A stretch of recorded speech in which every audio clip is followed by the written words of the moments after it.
بسم الله الرحمن الرحيم. الحمد لله رب العالمين، وصلى الله وسلم على سيد الأولين والآخرين نبينا محمد صلى الله عليه وسلم. في الحقيقة أنا سمعت مقطع صوتي للأخ عبد الرحمن العسيري، وسمعته فيه يطالب بالحقوق كما يزعم. وقبل أن أتكلم وأبدأ أسأل عبد الرحمن هو وبعض الشباب الذين يقومون بنشر هذه المقاطع ويطالبون بالحقوق ويطالبون ببعض الأشياء، أقول يا أخي، ما سألت نفسك قبل أن تنشر هذا المقطع وتطالب فيه بما تطالب؟ هل سألت نفسك أو حكمت عقلك عن هذه الدول التي تعيش بجانبك؟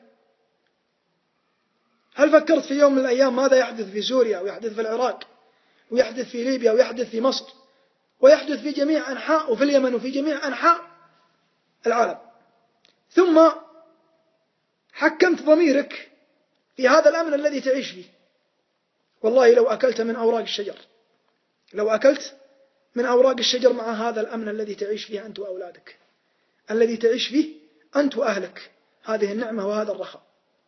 والله ما جيت هنا لأدافع عن آل سعود. آل سعود أقول عندهم تقصير، ولاة الأمر أقول عندهم تقصير، ولكن ما لهم حسنات تشفع لهم عندنا كمواطنين. هذا الأمن الذي نعيش فيه تروح على مسافة 2000 كيلو و1500 كيلو وتترك أهلك وراك وتترك بيتك مفتوح وتترك أحد يجرى يا أخي، أحد يجرى أنه يلمسهم أو يمسهم بشيء؟ لا والله العلي العظيم. ولكن أنا أجيت وأرد عليك، ليس أدافع عن آل سعود، لا والله، بل أدافع عن الحق وأدافع عن هذا الأمن. وإذا ما تبي تسمع كلامي أو ما تبي تسمع نصيحتي أو نصيحة أحد، فأريد أن تسأل أبوك وتسأل جدك عن الأمن قبل أن تتوحد المملكة العربية السعودية أو يأتي توحيدها. اسأل يا أخي، كيف كان عايش في بلاد تامة؟ كيف كانت المجاعة؟ كيف كان الجهل؟ كيف كان القتل؟ كيف كيف كيف كيف إذا كنت تجهل أنت وبعض الشباب هذا الشيء، فأريد أن تسأل. بعض الناس يا أخوان لم يحمد الله سبحانه وتعالى على هذا الأمن الذي يعيش فيه. والله سبحانه وتعالى يقول على لسان إبراهيم: رب اجعل هذا البلد آمن. رب اجعل هذا البلد آمن. لم يأتي بالحقوق قبل الأمن، ولم يأتي بالرزق، ولم يأتي بالخير، بل أتى بالأمن مباشرة ثم أتى بالرزق بعد. فإذا ما أتى أمان يا أخي كيف نعيش؟ كيف نعيش وكيف نحيا؟ أنا أسألك سؤال: ما الذي تريدونه؟ ما الذي تريده؟ أنت تريد يا أخي أن تهدم المساجد فوق رؤوسنا؟ أنت تريد أن نستفتي العلماء في أكل لحم القطط كما يستفتون بعض الإخوان في بعض الدول؟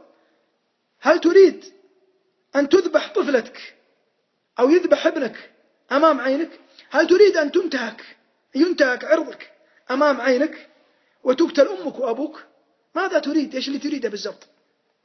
خلى آل سعود يا أخي لحالهم، خلهم في جهة، ثم حكم عقلك في هذا الأمن وهذا الرغد الذي نعيش فيه جميعا. وأقسم بالله العلي العظيم إني أكلمك وأرسل لك هذه الرسالة، أنت وأي واحد من الشباب الذي ما أدري إيش المقصد من رسالته له، هو يريد الشهرة أو يريد أنه يبرز نفسه في إرسال مثل هذه المقاطع.